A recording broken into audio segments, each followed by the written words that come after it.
Okay, I am live again. Happy Sunday morning, everyone. I figured I'd do it in the morning while I have the energy and thought of doing it. So, how are we all doing today? Let's boot up some music here. I found some new non-copyrighted music to play on my live stream, actually. It's non-copyrighted calm jazz.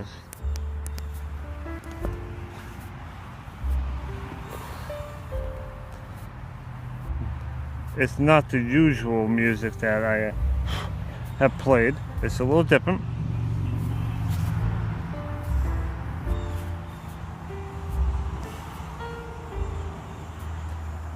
Take a listen on a beautiful Sunday this is. I give it 5 minutes until I go live. I'll start the talking.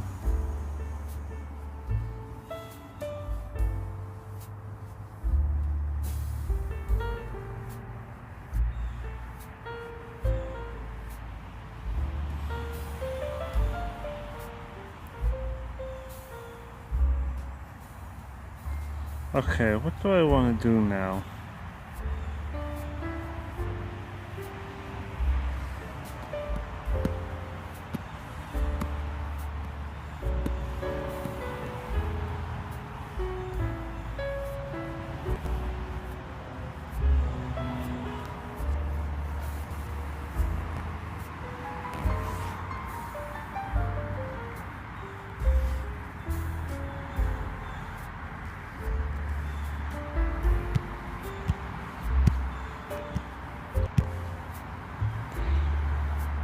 Oh, heat advisories. Yes, I know. It's supposed to be hot. Temperatures are supposed to be near 90 degrees the next 3 days. Today, tomorrow, and Tuesday. If you watched my last live stream, you would have known that I said that. So, it shouldn't be at any surprise for anyone.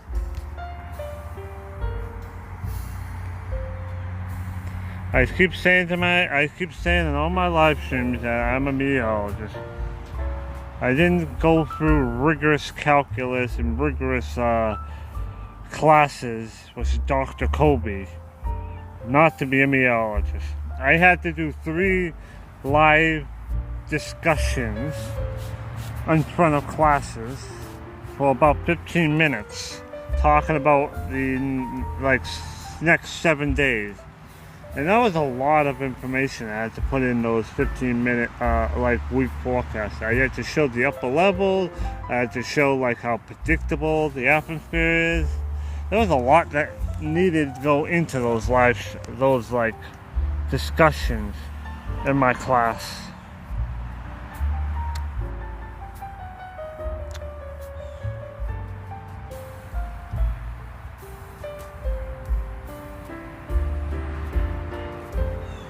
That's not exactly what I wanted to do.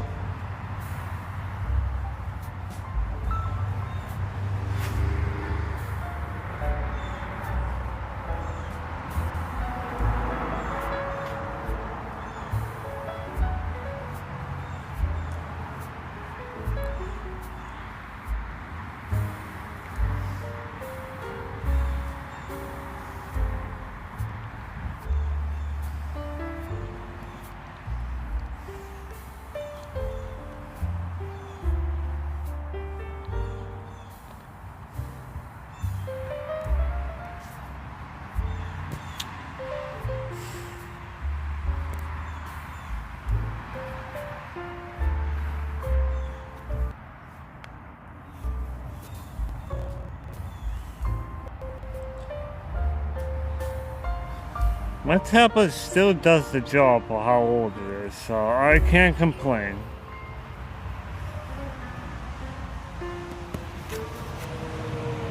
I think it has.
I'm just waiting for time elapse before I start, because this is a live stream obviously, and I don't like talking to myself if I don't have to.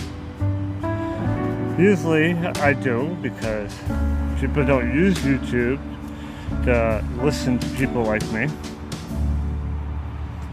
It's 10 o'clock now. Most people woke up at 8 or 9 o'clock, already watched the news and knew what today and tomorrow and the week is going to follow, so I get it.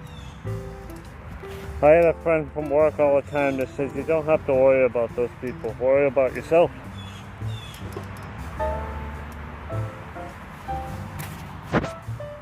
And those are the people that I enjoy being friends with. So the people that don't throw negativity at me, they try to throw positivity at me. Even if the situation is bad, what's the positive that you can take out of it?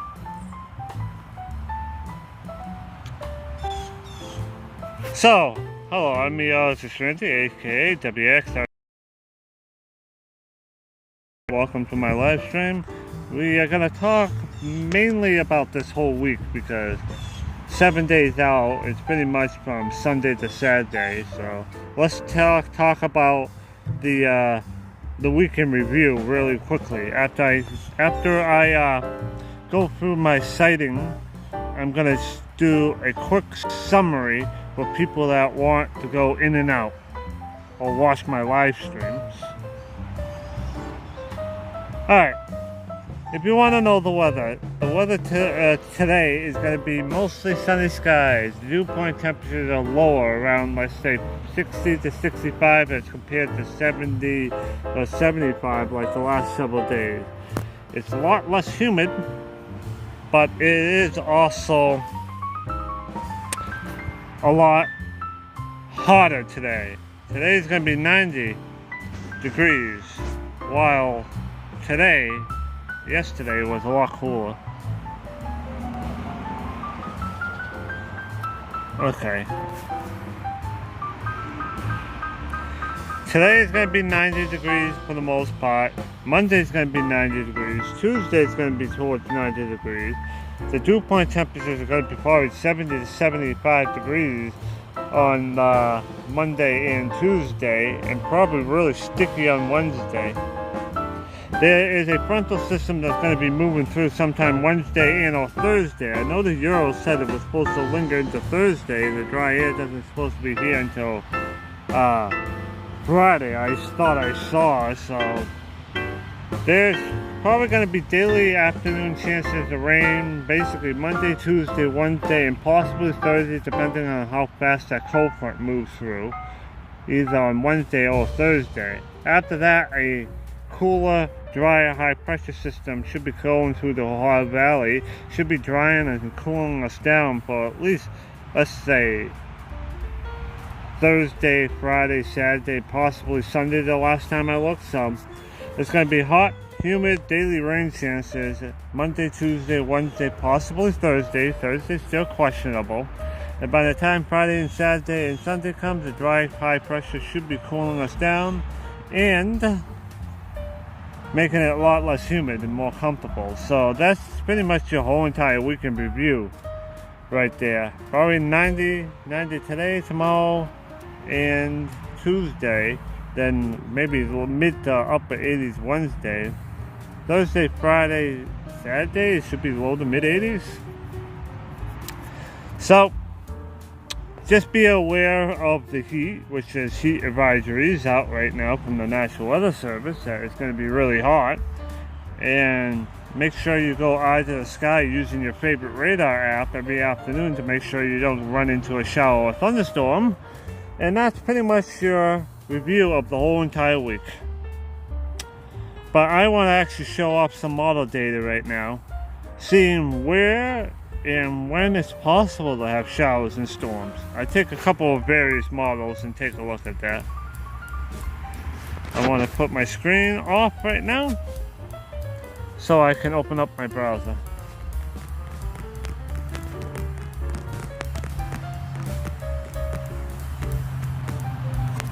I hope you love the Sunday morning jazz. Is it jazz? I think so. The Weather Channel way back in the day usually had this weird jazz music on local on the 8th, so I'm just old-fashioned, I guess. The good old days of the 90s. I don't remember the 90s very often because I kind of was born at the end of the 90s towards the 20s, so I don't remember those days very well. I don't. It's been that long ago.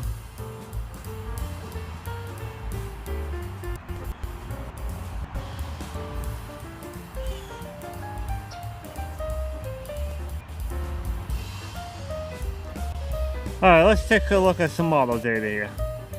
As it takes forever for my tablet to do a few things, but my Wi-Fi is maxed out and my fan right there, so it shouldn't have me any issues with the live stream. Just a bit slow. So as you can see right here, today is going to be a rain-free day. Then all this little action, see all this little action that faded out? Oh, a trumpet. Oh, I love a trumpet. Something good about a trumpet. Oh, is that a saxophone? I think that's a saxophone.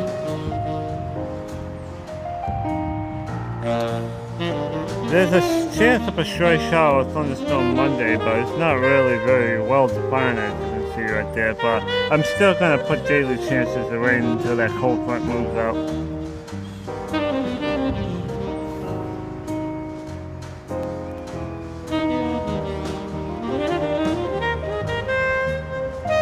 See, this model is also saying a few afternoon showers and thunderstorms, as you can see right here. See how accurate that is, but that's saying there's a chance.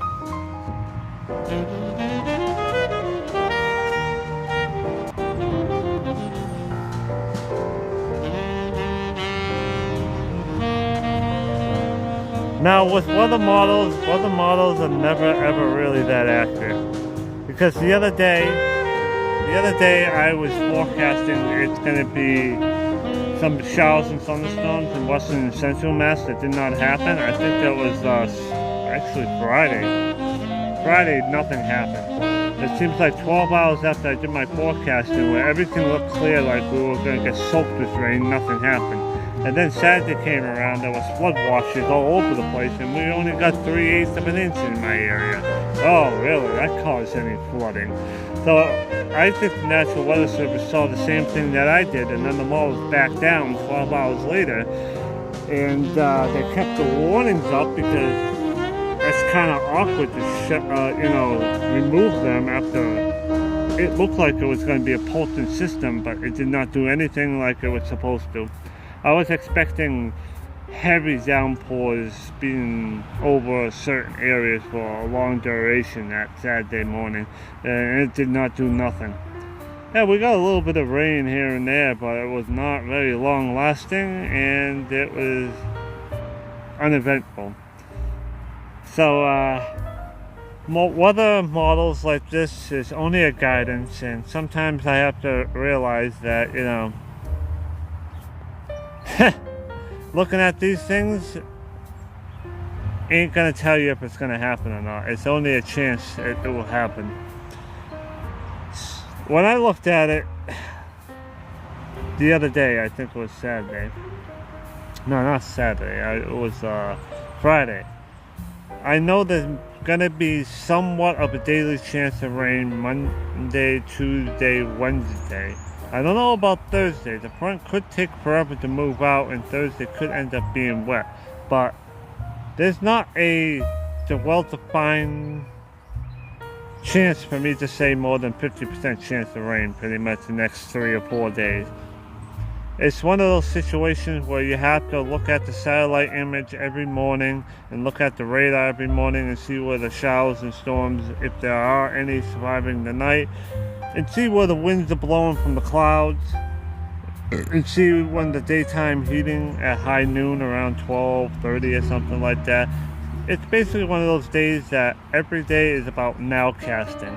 You can't really forecast because I think these showers and storms is just going to be because it's so humid, and you're going to have a couple of waves of energy coming from Canada that's going to spark up these showers and storms. But this is all going to be like isolated in nature. I can't say who's going to get rain here and there the next 3 days. It's just going to be one of those days you have to look at your radar and satellite images towards noontime and see if anything's brewing, and looking at the winds at the surface and aloft, and if storms start blowing, where are they going to be going and how fast they are. That's the terminology called nowcasting, and nowcasting is very important, and I do that every single time I think there's going to be chances of showers and storms. I take a look at the satellite and see where the clouds are forming. If there's nothing that's showing up on radar, I at least can look at the satellite and see, okay, these clouds are kind of blowing up over the Berkshire. Something could happen here. So using the tools that are available for you, you can become a better nowcaster, and you won't need to use a weather app on your phone, which, how can a weather app know if there's going to be a storm blowing up in front of your face in a half an hour? It can't. It's a computer. You have to look at the tools. You have to look at the sky. You have to look at satellite, saying, okay, something's going on in the Berkshires here, and the winds aloft are coming straight west to east. So if the storm starts growing, the storm wants to basically move east-southeast, because the storm, when it grows and matures, it wants to get a hot, moist air from the south. So yeah, that's just a little bit of meteorology concept talk just for myself, because I know no one's live on my stream and I want to do that. And I can't believe my screensaver was still on. I knew I'd do that. I keep forgetting. First thing I really looked at this model right here, but this model said nothing for tomorrow. As you can see, there's a few isolated showers and storms, as you can see, but it's not very well defined. Let's try to clean up the image a little bit.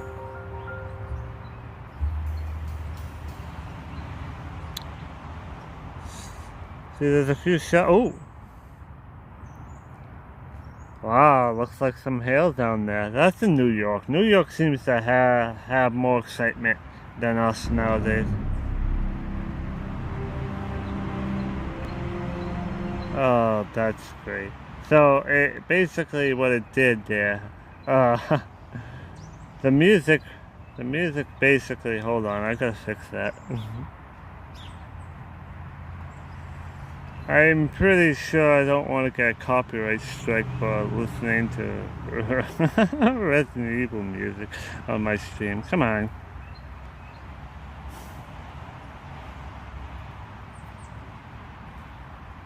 That's, I did not expect that, because what it is, it's going through my playlist.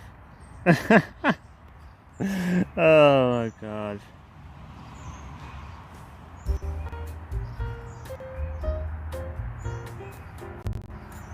Now that's a 3-hour mix there, so it shouldn't run out and play Resident Evil music there. Oh my god.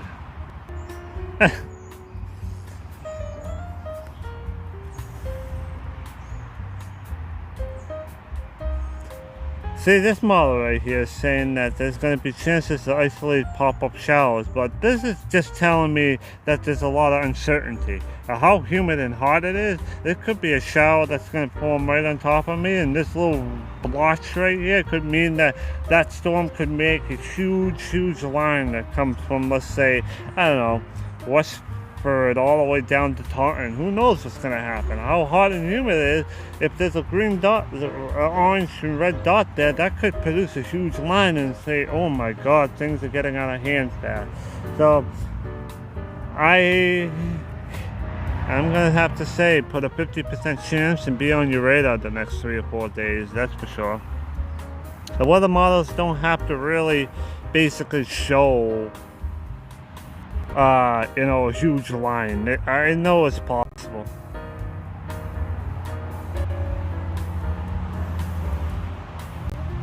Let's take a look at a couple of smallest using tropical tidbits. See what we can find. This model is not being very exciting. But it's still possible there. The model could just not be seeing something. But if you have a storm that's going to be blowing up in this heat and humidity, it's going to survive.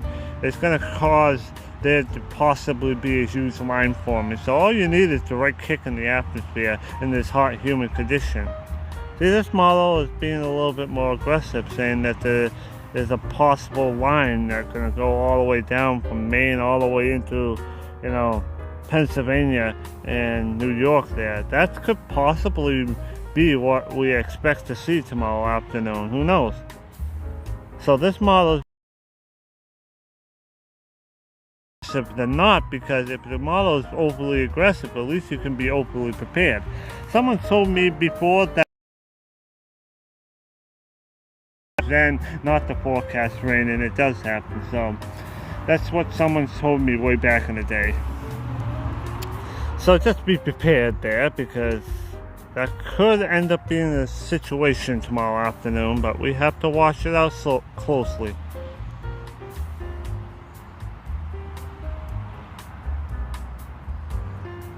Alright, let's take a look at the 12ZHRRR. Let's see what it has to say for tomorrow. Now each model has a different line of code or physics or something that goes into it. So each model basically takes the data and does their analysis differently. That's why I look. Look what's happening here. See, all you need is a couple, and then you can end up having a huge line that's forming. Look at this right here. Wow, that looks exciting there. Let's take a look at the Cape values as well as the wind profile. The Cape values seem to be elevated mostly in Connecticut and Rhode Island. Hold on, let's back that up. So you have Cape values 200 joules per kilogram. So it has a lot of available potential energy at the surface there. The winds, it looks like they're going to be southwest at the surface, and aloft is going to be pretty much west. So if we have some of these storms that are going to blow up and get high enough, it could produce minor spinning and maybe have to produce maybe some tornado warnings out there. We will see, but look how the winds are turning aloft. It's not really that windy aloft. May not be enough wind strength aloft there to produce tornadoes. There could be some turning in the radar, but as I can see it right now, it's not really that much wind shear. I mean, the winds are turning aloft, as you can see from these wind bobs, but it's not really strong. It goes from 10 knots, 15 knots to 25 knots, so the wind is not really blowing too heavily. I don't think that's going to cause a lot of spinning there, but that's good to at least know it's possible to get a couple storms that could get a little bit of spinning, but I don't think it's going to produce a tornado.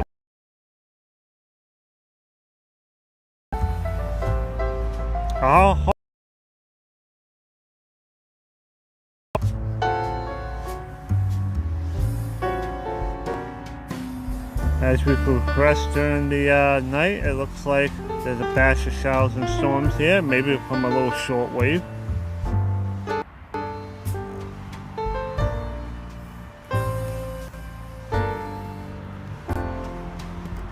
I keep getting hit by bugs out here in the shade. It's kind of annoying. And this site is very slow on me right now. Come on.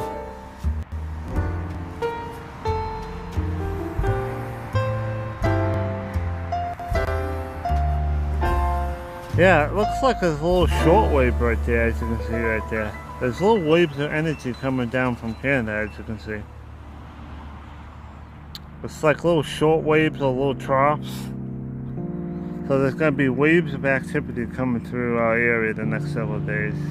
I've already said that multiple times, but be on the lookout. That goes only to Tuesday. This only goes to Tuesday, 12Z, 12Z. So let's take a look at this model now. These models are developing as I'm doing my live stream, so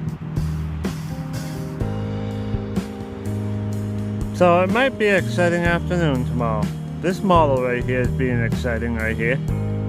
So it looks like to me there's about a 30 to 50% chance. We'll see about noontime what will happen tomorrow. But then look at this batch of showers and storms coming down from Michigan. Right there, in Ohio Valley right there. It might be another exciting afternoon on Tuesday.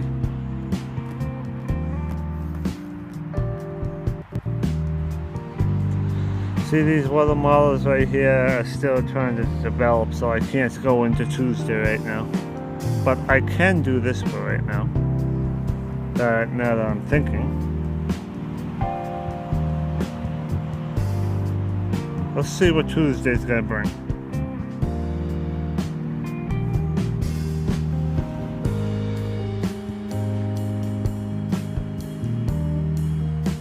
Got a weak little low pressure system right here that's sparking a few showers and storms, but it looks like it's too far west there, as you can see.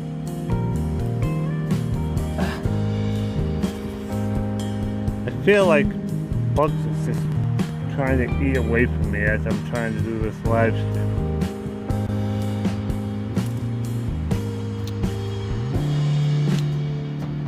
So there's still another chance of showers and storms, but this low looks like it's going to be too far to the west and north, so it looks like it may miss us on Tuesday, but there's still a chance. And then this model doesn't go out more than 60 hours because it's still developing. Oh, funny. You know what I'm going to look at? I'm going to look at the Euro.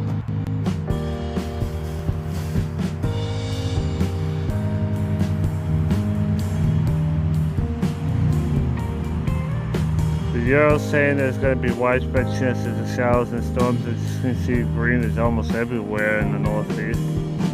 Then there's the low pressure system as we saw in the other model right there. Looks like it's way too far to the north and west, so it might not spawn showers and storms on Tuesday, but still a chance. Then there's a frontal system right along the Great Lakes region right there. It's going to slowly start moving in on Wednesday, as you can see. And see, the Euro at 0Z yesterday, which was 8 p.m. yesterday, is saying that front takes forever and it's going to be wet on Thursday as well, as you can see. Dry high pressure finally comes in region by Friday morning.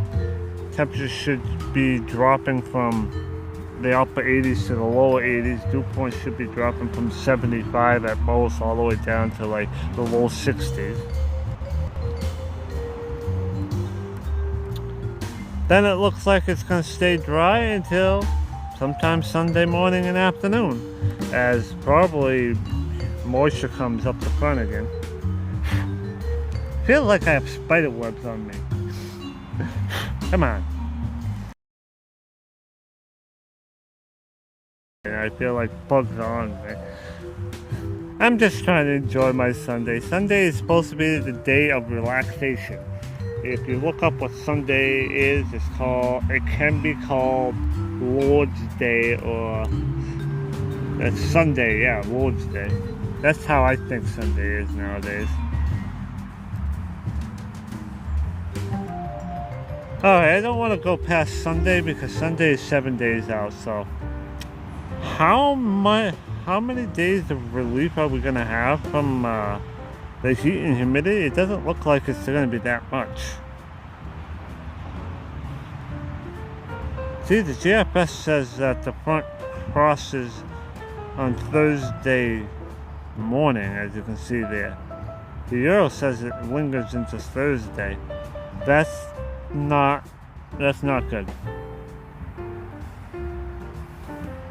That's not good because the Euro is supposed to be the most accurate weather model, and it's saying that the front lingers. As tropical temperatures is a little bit slow. It's not my internet because I have full strength out here. I mean, it could be slow, but it looks like the website is a little slow. Yeah, the Canadian also says that the front moves in on Thursday, Wednesday night, Thursday. So the Europeans seen something that the other models aren't saying. That's interesting. Let's look at the no, I don't want to look at that. That's not what I want to look at. Get out of there. There we go.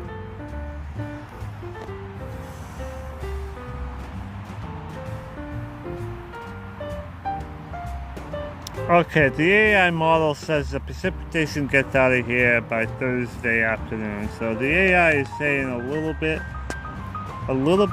wait a minute. It's supposed to be Thursday night, Wednesday night, Thursday morning, but this the front is going to take a lot longer than the Canadian and the GFS in terms of getting the front through. The German icon model, let's see what it says there. This also says that the front moves out on Thursday morning. So the Euro's seeing something that all the other models aren't saying. So at this point, I think the front moves out on Thursday morning. And then the dry air comes in Thursday, Friday, Saturday as more moisture comes in on Sunday.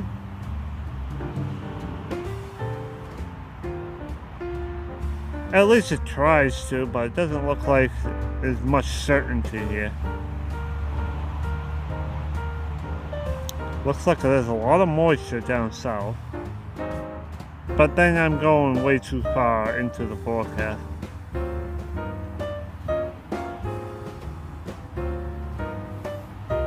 What I'm trying to figure out is how many days of drier, cooler weather are we expected to have after that front comes through. That's what I'm trying to determine right now, as I'm having fun doing this to myself. See, look how dry the air is right there. Much relief for people that hate the heat and humidity.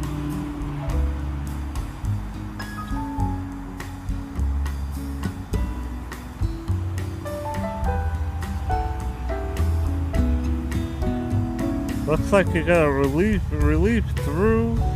Oh, actually still looks like it's going to be relief. Pretty much from Thursday through Sunday at least. As you can see, all the north winds seem to stay in control here.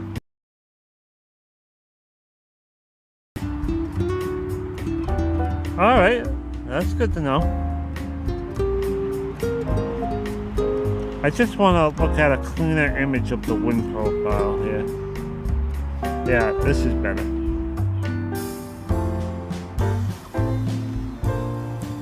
This is a good song.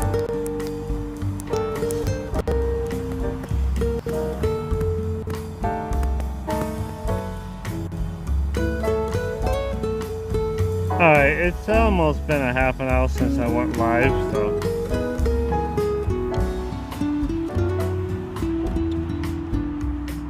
Looks like a lot of zonal flow.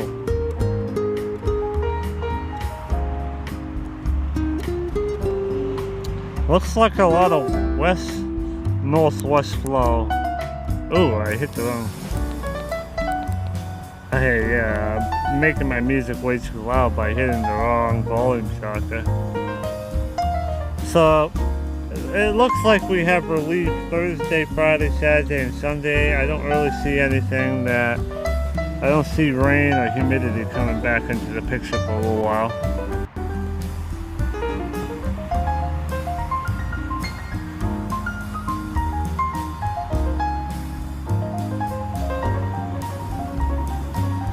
I think it stays dry for the most part after the front moves through. Let's take a look at the Canadian model before I wrap up the stream.